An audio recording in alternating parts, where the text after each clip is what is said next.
दुनिया की सबसे बड़ी इकोनॉमी अमेरिका है, पर अब अमेरिका के बैंकों का डंका पिट गया है और ये विश्लेषण इसलिए देखना चाहिए क्योंकि दुनिया की महाशक्ति अमेरिका के दो बड़े बैंकों की दिवालिया हो जाने के मुसीबत से परेशान है और करीब 15 वर्षों बाद एक बार फिर से बैंकिंग संकट आ गया है।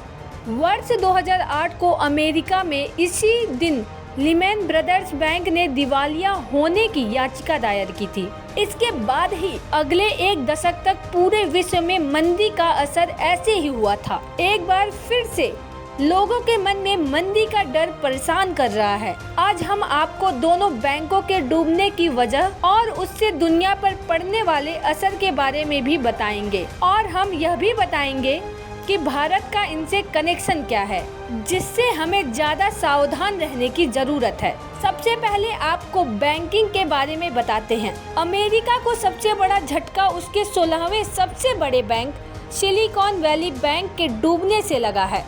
इस बैंक का 48 घंटे के अंदर दिवालिया हो गया। इसी महीने 7 मार्च को फोर्ब्स मैगजीन ने अमेरिका के बेस्ट बैंकों की सालाना सूची जारी की थी, जिसमें सिलिकॉन वैली बैंक का नाम भी शामिल था। पर अब देश के दो बड़े बैंक डूब गए और कई डूबने के कगार पे हैं। लोगों ने बैंकों से कुछ ही दिन में 1 लाख करोड़ डॉलर से अधिक निकाल लिया है, जिससे बैंक की हालत और भी बुरी हो गई। डॉलर को पूरी दुनिया की कड़ी चुनौती मिल रही है। कई देशों ने डॉलर के बजाय अपनी करेंसी में ट्रेड करना शुरू कर दिया है।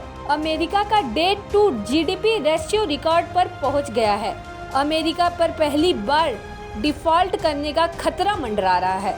जुलाई तक डेट सीलिंग नहीं बढ़ाई गई तो तबाही आ सकती है। अगर अमेरिका ने डिफॉल्ट किया तो 70 लाख से अधिक नौकरियां एक झटके में खत्म हो जाएंगी और जीडीपी में 5% गिरावट आ जाएगी। इसका असर अमेरिका पर ही नहीं बल्कि भारत समेत पूरी दुनिया पर होगा। तो वहीं अमेरिका के वित्त मंत्री जेनेट एलन को जनवरी में चेतावनी दी गई थी कि अमेरिका जून तक कर्ज के भुगतान में डिफॉल्ट कर सकता है। अमेरिका डेट लिमिट को पार कर चुका है, तो वहीं एलन ने संसद से जल्दी डेट लिमिट बढ़ाने का अनुरोध किया है।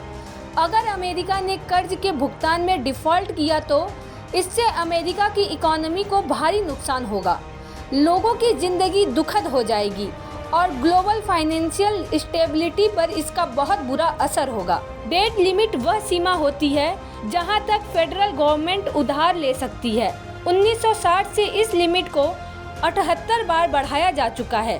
पिछली बार इसे दिसंबर 2021 में बढ़ाकर 31.4 ट्रिलियन डॉलर किया गया था, लेकिन यह इस सीमा के पार चला गया है। ऐसा माना जा रहा है कि अमेरिका का कर्ज 2033 तक 51 ट्रिलियन डॉलर तक पहुंच सकता है, यानी अगले 10 साल में इसमें 20 ट्रिलियन डॉलर की बढ़ोतरी हो सकती है। इस बीच पूरी दुनिया से अमेरिका डॉलर को दबदबे की चुनौती मिल रही है।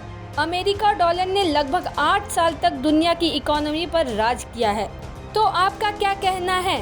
क्या यूएस की इकोनॉमी बिगड़ जाएगी? आप हमें कमेंट सेशन में जरूर बताएं।